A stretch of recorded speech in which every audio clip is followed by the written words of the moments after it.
Chronic kidney disease, जिसे हम हिंदी में दीर्घकालिक गुर्दा रोग बोलते हैं, की संख्या काफ़ी तेज़ी से बढ़ रही है।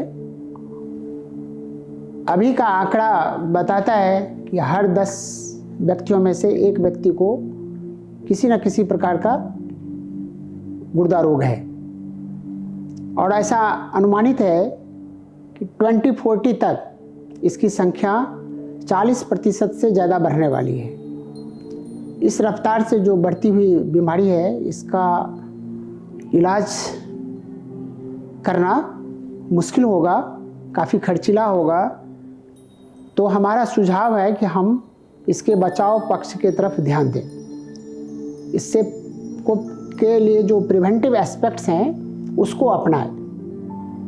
जो वल्नरेबल पॉपुलेशंस हैं उस पर ध्यान दें।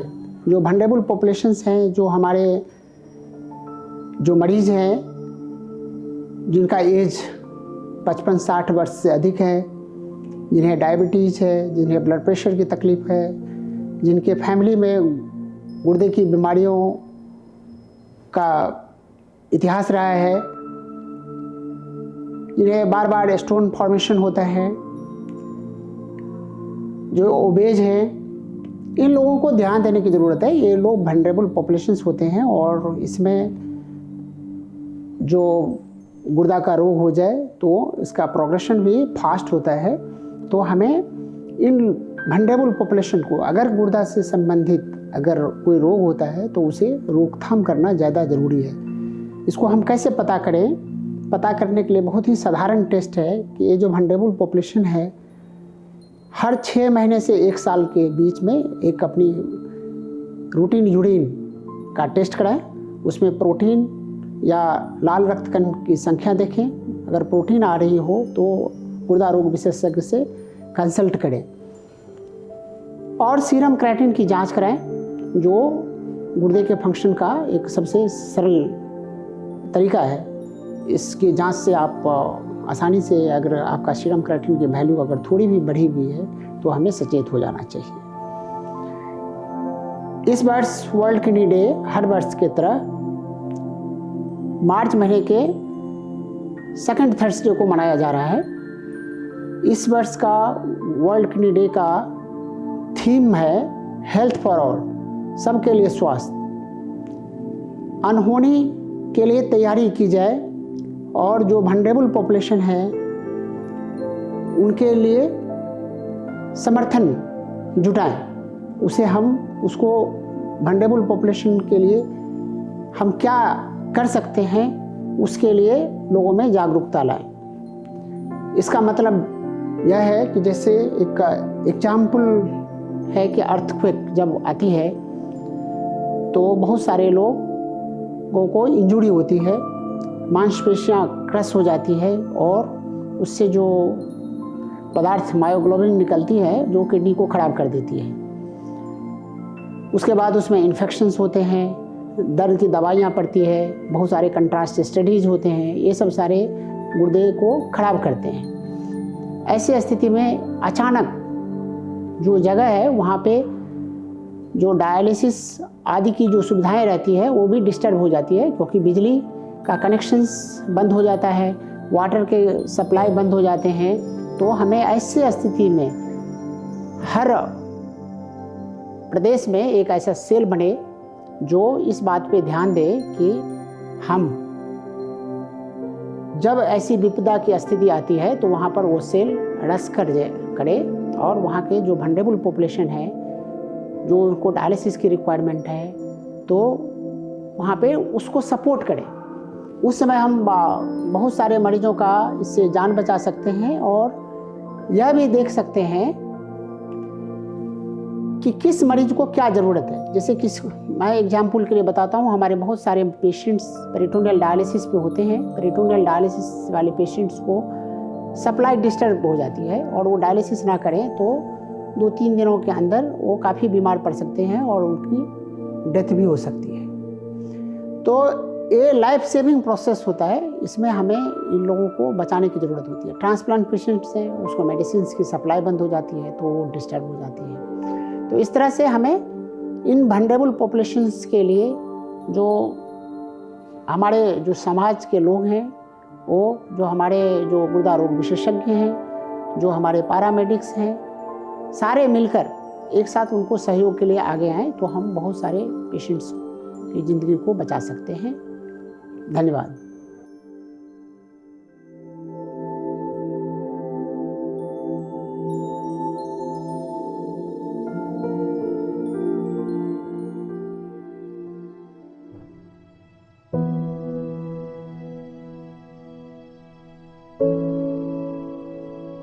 I was a very healthy person always, good at sports, good at outdoors, everything. I never thought that I will be so sick.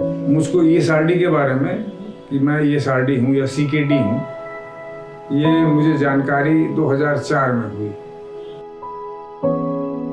Yes, I was working at the time. I was a IG in the CID department.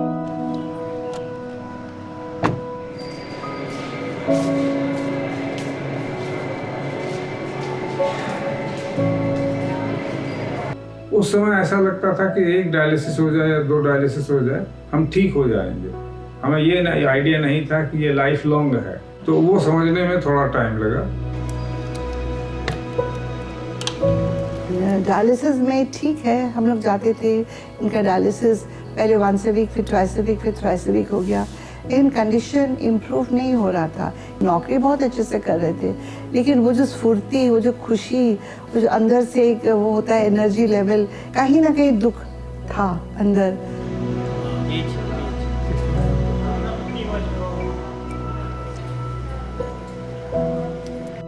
Then हम दोनों ने मिलकर discuss किया कि best option फिर transplant ही होगा, because उस वक्त इनकी एज बहुत कम थी, just 50. And then I also talked to somebody who had undergone a transplant. So I found that he was happy. So I said that this is the only way. I have to go for a transplant. So that's how I did.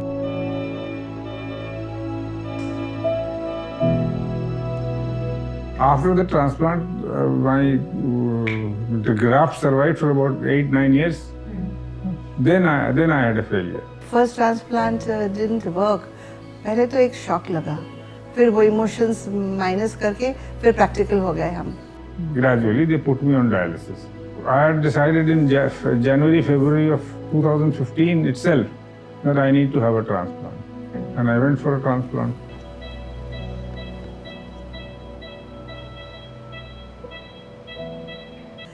जब second transplant भी fail हो गया तब तो बहुत ही बुरा लगा, बहुत इमोशनली, अब क्या बताया, बहुत इमोशनली डाउन हो गए हम दोनों।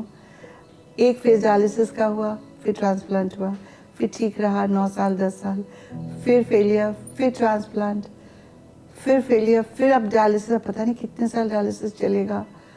तब हम दोनों ने डिसाइड किया जब कोई और ऑप्शन है ही नहीं तो चलो खुशी खुशी करते इसको।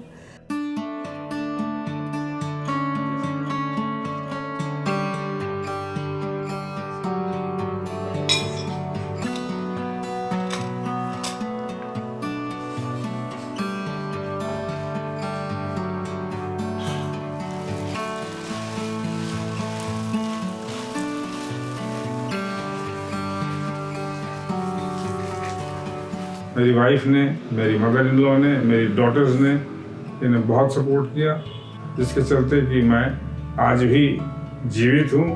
He is the crown of our family. He looks after us so well. तो हमारा भी ड्यूटी है उनका देखभाल करना।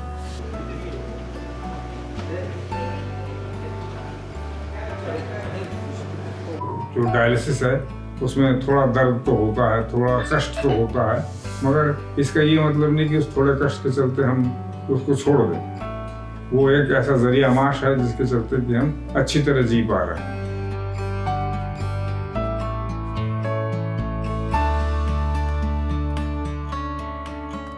आपको स्ट्रगल तो करना है, और जी आप 2 तरीके से जी सकते हैं, एक रो के जी सकते हैं, हंस के जी सकते हैं, तो हंस के जी लो।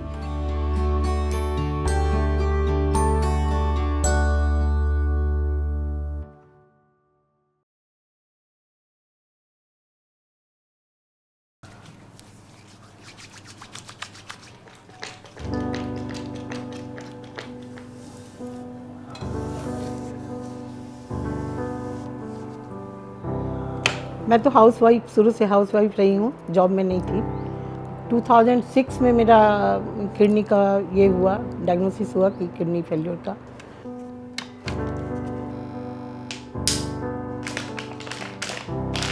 नहीं तो हीमोडायलिसिस में तो जो ब्लड का लॉस और 2 दिन पर 3 दिन पर आपको जाना है, 4 घंटा सोना है, कष्ट है और शरीर में कोई ताकत नहीं है।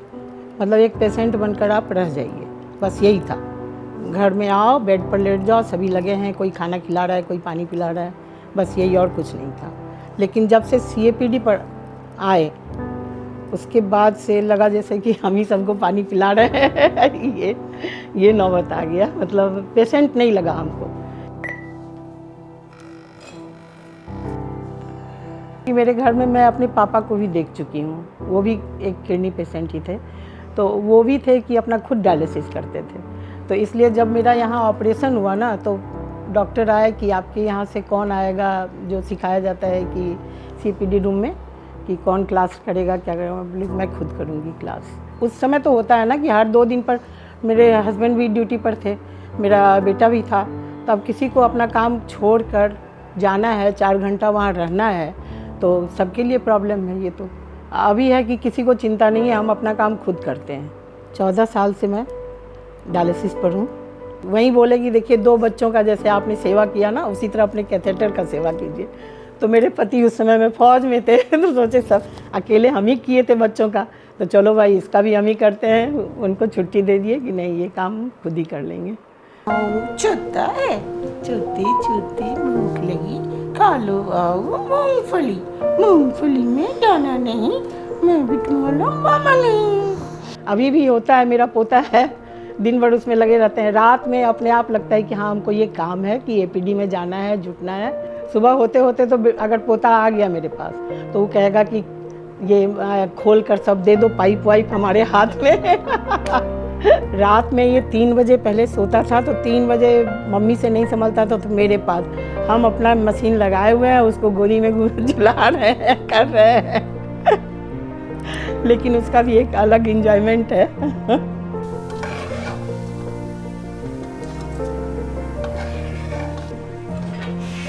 तो किचन में टोटल काम करना, झाड़ू करना, पोछा करना, बर्तन करना, तो टोटल काम मेरा हो जाता था।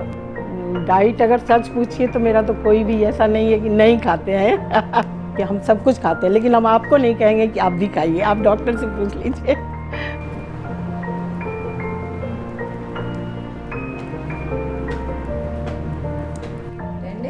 ना 3 days। 3 days, oh God. We were in Kolkata. उसके शरीर में रहता था तो अच्छा लगता है। That was plan. Arrange marriage। Arrange marriage. How do you remember aunty, पहले बार आंटी कैसे लगी? आज तक नहीं बताया, बता दीजिए। Arrange marriage हम लोग अरे कैसे लगे थे वो तो बता दीजिए कि अच्छे लगे थे कि नहीं लगे थे। बहुत सपोर्ट रहा फैमिली का, उसके बिना तो हो भी नहीं सकता है। मैं तो बिल्कुल एकदम बिस्तर पर थी।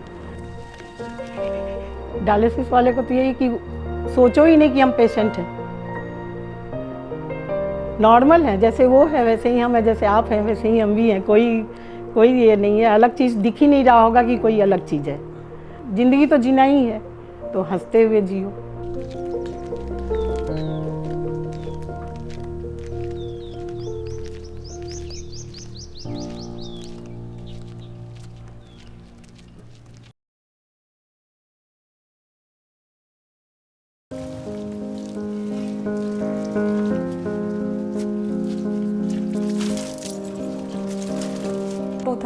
में स्टार्ट हुआ था और मुझे फीवर आया था, तो PGI में जब चेक किया गया, सारी रिपोर्ट्स आई तो पता चला किडनी डिजीज़ है। मेरी डॉक्टर साहब से बात हो रही थी तो उन्होंने कहा था कि अब आपको ट्रांसप्लांट करवाना पड़ेगा, इसका और कोई ऑप्शन नहीं है।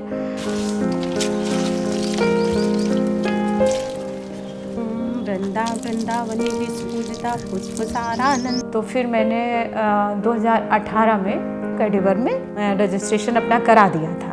तो हम लोग फैमिली में देखा तो मम्मी पापा की एज बहुत ज़्यादा हो गई हुई थी, इस वजह से दिक्कत थी। भैया को डायबिटिक थोड़ी प्रॉब्लम थी, मुझे किडनी में स्टोन था, तो कोई ऐसा मेंबर अवेलेबल नहीं हो पाया जो हम लोग ट्रांसप्लांट के लिए वो होते। फिर 2022 में हमारे पास कॉल आई थी, आप जो है यहाँ पे ट्रांसप्लांट का विचार बन रहा है, एक किडनी आ रही है। फिर सारे टेस्ट वगैरह हुए, 5:30 के करीब डॉक्टर रचना हमारे पास आई, तो बोले श्रद्धा जो है आप सिलेक्ट हुई हो, आप बहुत लकी हो कि आपको सिलेक्ट किया गया है। अंदर से तो बहुत खुशी हुई, लेकिन इतने सारे लोग थे, सब चाहते थे कि हमारा आ जाए, लेकिन मिलती तो एक ही को है। फिर ईश्वर की कृपा से सब अच्छे से होता चला गया।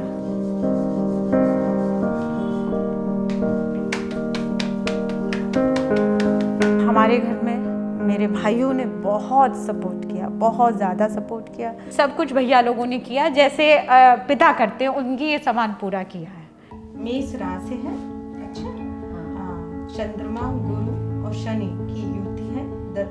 किडनी का इलाज जब चल रहा था उसी दौरान इसने लॉ किया, ज्योतिष भी उसी समय किया, उसी समय भावशास्त्र से भी एमए किया। यूनिवर्सिटी भी जाती थी, घर में भी पूरा देखती थी मम्मी पापा को, और पूरे घर को संभालती थी, और पूरी पढ़ाई भी मैंने करी, और सब में फर्स्ट क्लास हूँ सर सब में फर्स्ट हूँ, सब में अच्छे नंबर आए। मैंने कहा ना दृढ़ शक्ति, इसकी दृढ़ शक्ति थी, ये लड़के इतनी बड़ी बीमारी से बाहर आ गई, इतनी बड़ी बीमारी को हरा दिया और आज आपके सामने बैठी है। कैरियर इनका अच्छा रहेगा, शुक्र इनका थोड़ा सा भ्रमित रहता है, उद्विग्न टाइप का। कैडवर किडनी ट्रांसप्लांट हो गया, इसको नई जिंदगी मिली, और हम उस परिवार के भी बड़े आभारी रहेंगे जिन्होंने ऐसा डिसीजन अंगदान का लिया और हमारी बहन को जीवन दिया। ऐसे ही अगर लोग डिसीजन लेने लगे मैडम, तो जितने भी जो हमारे परेशान हैं, जिनके कहीं व्यवस्था नहीं हो पा रही तो उनको भी अंगदान होगा और उनको जीवन मिलेगा।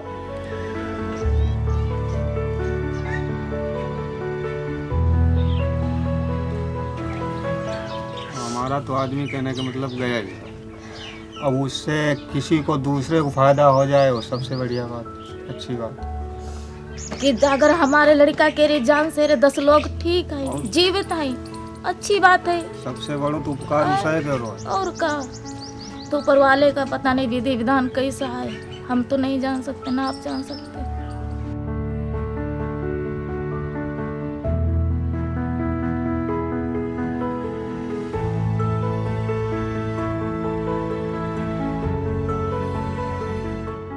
विल पावर तो बहुत स्ट्रांग है इसका, बहुत ज़्यादा। अपने को बीमार नहीं समझती, अभी भी नहीं समझती, और इतनी तकलीफ में भी हमेशा प्रसन्न चित्त हंस के ही बात करती है। कष्ट वाला समय था, लेकिन हमने बड़ी धैर्य पूर्वक उस समय का भी सामना किया, क्योंकि धैर्य तो हमें इसको भी देना था, और ये हमें समझा रही थी, हम इसको समझा रहे थे, वो ऐसे पल थे।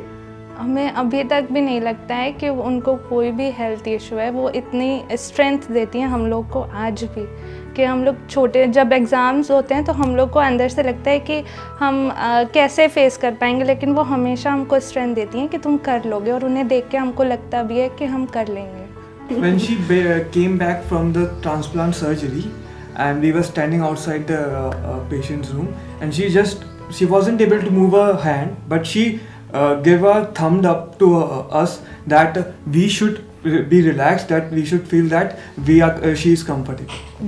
She is so much strong.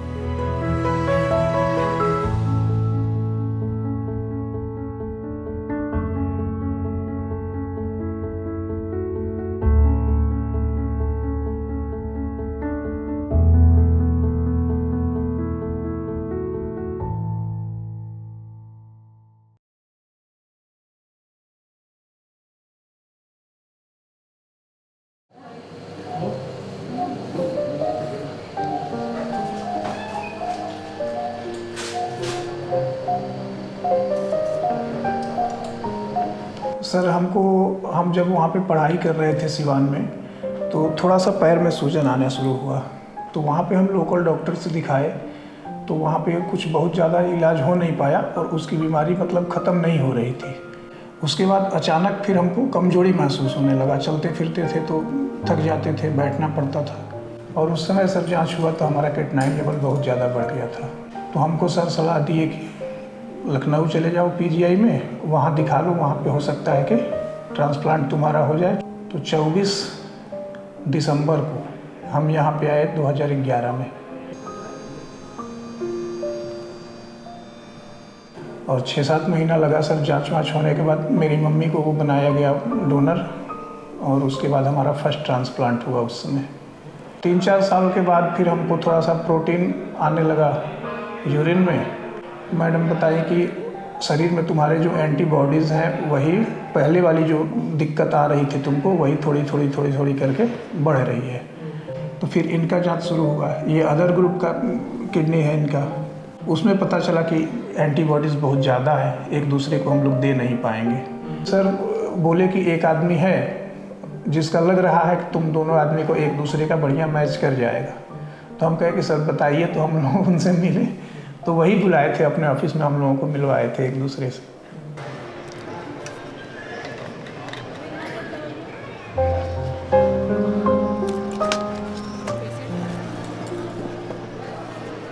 Whole body checkup करवाए थे, उसमें क्रिएटिनिन बढ़ा हुआ था। और तो फिर वहाँ लोकल डॉक्टर से दिखाए पटना में, तो वही किडनी मेरा ख़राब का पता चला, बोले। फिर हम डायलिसिस पर आ गए 2021 मई में। हम लोग का ट्रांसप्लांट का हुआ तो मेरे हस्बैंड पूरा चेकअप करवाए, लेकिन मेरा एंटीबॉडी ज़्यादा होने की वजह से हस्बैंड का किडनी नहीं मैच हुआ। सर के ही सलाह पर हम लोग स्वैप का ऑप्शन चुने। फिर सर अपना दूसरे पेशेंट खोजे जो मेरे ही तरह के थे, जिनका ये एंटीबॉडी बहुत बढ़ा हुआ था, तो वही मैच किए। फिर सारा प्रोसेस हुआ, फिर हम लोग का किडनी ट्रांसप्लांट हुआ।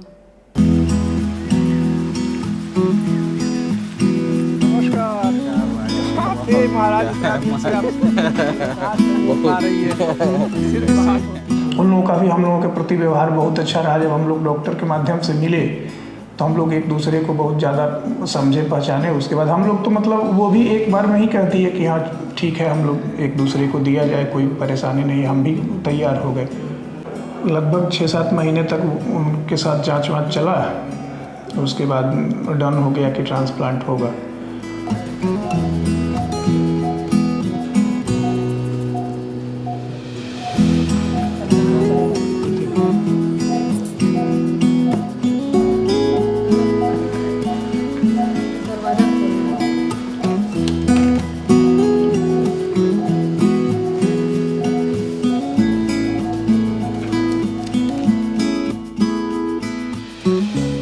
उसके बाद तो हम लोगों का एकदम पारिवारिक संबंध, जैसे हम भी उनके यहाँ जाना आना, वो भी हमारे यहाँ जाना आना रहता है हमेशा। बीमारी में कोई मतलब फैमिली अलग नहीं होता, सब एक ही फैमिली हो जाता है पेशेंट का। और जितना हमको नीड है जितना उनको भी नीड है, और दोनों को ही मतलब जान बचाना है और स्वस्थ होना है। तो जो डॉक्टर कह दिए बस, हम लोग कभी कोई सवाल भी नहीं पूछे। रिपोर्ट सर मैच किए, बोले ठीक है ठीक है। कोई सोच हमको नहीं है मैम, हमको खुशी बहुत हुआ। हमको लगा कि अब हम तो हताश हो गए थे कि अब होगा ही नहीं ट्रांसप्लांट। जब सर बोल दिए कि एक लोग है तो हमको बहुत खुशी हुआ। हम भगवान से मना रहे थे कि कब उनसे हम मिलें, कौन है वो बुलवाएं। तो हमको बहुत अच्छा लगा। जांच भी हुआ तो सब जांच अच्छा से होते गया। सर बोले तुमसे तो बोल दिए, हमसे बोल रहे हैं कि नहीं लेके आइएगा। हाँ, हमने बोले थे कि एक जन है, 4 तारीख से 15 तारीख तक लगातार रहता तो सर नहीं आ पाते, हम लोग कैसे आ पाते। बच्चे को ट्रांसप्लांट के बाद इतना रिलैक्स मिला जीवन में कि लग रहा था कि अब मतलब फिर से हमको एक जीवन मिल गया अच्छे से। घर में किसी से मैच नहीं हो रहा है तो स्वैप करवाने में कोई दिक्कत नहीं है, आराम से करवाना चाहिए। कोई उसमें परेशानी नहीं, नॉर्मल लाइफ जी सकते हैं। मन में भ्रांति नहीं रखना चाहिए, मतलब डाउट्स नहीं रखना चाहिए, क्योंकि दूसरा कोई, मेरे हस्बैंड भी तो दूसरे ही फैमिली से हैं, तो हस्बैंड बन गए तो अपना हो गए, लेकिन फैमिली तो दूसरा ही है। मान लीजिए तो वो भी अपना ही फैमिली है। पेशेंट का तो एक ही फैमिली होता है, पेशेंट बस।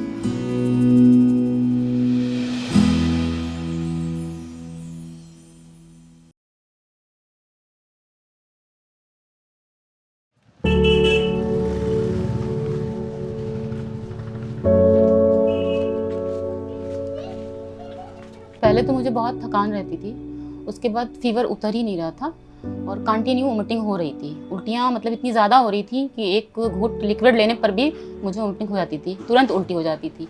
और ये उस समय की बात है जब मेरे पिताजी बाहर काम करते थे। माँ मेरी मेरे साथ रहती थी, वो जाती थी डॉक्टर के पास। उन्होंने ये कहा कि आपकी बेटी की दोनों किडनियाँ खराब हो चुकी हैं। ये सुनकर मुझे ऐसा फील हुआ सर कि मेरी ज़िंदगी तो अब ख़त्म ही हो चुकी थी लमसम। मैम ने ये बोला कि आपका अब डायलिसिस करना पड़ेगा, इसके अलावा कोई चारा नहीं है, और ट्रांसप्लांट के लिए भी उसी समय बता दिया गया।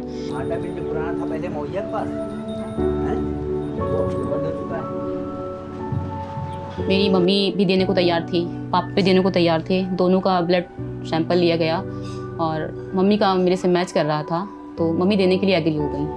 हम लोग थोड़ा डर रहे थे, सर कैसे क्या होगा, किडनी ट्रांसप्लांट, इतना खर्च कैसे क्या कर पाएंगे। फिर सब बताते थे कि इसमें रिस्क है और बाद में बहुत प्रॉब्लम होती हैं, इसके बाद कुछ ठीक नहीं होता है। लोग कहते थे लड़की है, आप इसको क्यों इलाज करवा रहे हो। किडनी देने से मेरी माँ को मना करते थे कि आप क्यों किडनी दे रहे हो। बट मेरे माँ बाप ने एक निर्णय कर लिया था कि ट्रांसप्लांट तो कराना ही है।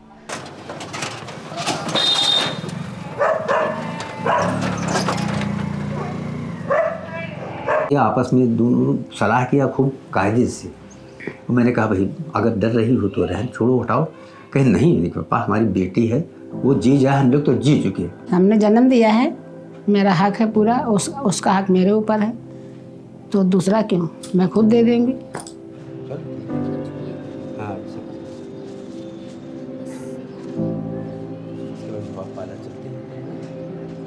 मेरा ट्रांसप्लांट हुआ 2016 में। ट्रांसप्लांट के बाद मेरी लाइफ इतनी अच्छी हो गई है, मैं नॉर्मल लाइफ जी रही हूँ, हर कुछ करती हूँ। मेरी माँ भी सारा काम घर का करती हैं। मैं घर का सारा काम करती हूँ, खुशी से करती हूँ, मुझे कोई दिक्कत नहीं, कोई फर्क नहीं सर आया मुझे तो लगा कुछ मैं दिया ही नहीं, कुछ हमको कुछ लग ही नहीं रहा।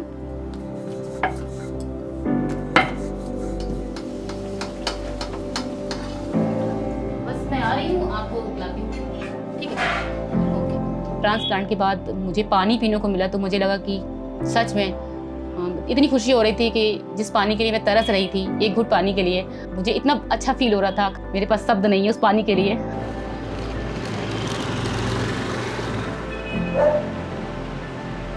मैंने 5 महीने के बाद जॉब स्टार्ट की। 10 से 15 हज़ार मंथली में कमा लेती हूँ, फैमिली चला रही हूँ, पापा मम्मी को मैं देख रही हूँ, मुझे काफ़ी अच्छा लग रहा है।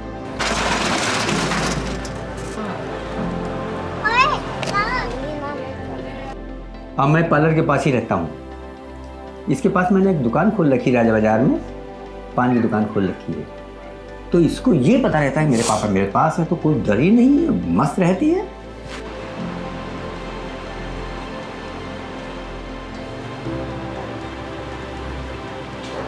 मेरे पेरेंट्स से दोबारा ज़िंदगी दे चुके हैं और बस उनका सर फख्र से ऊंचा करूँगी।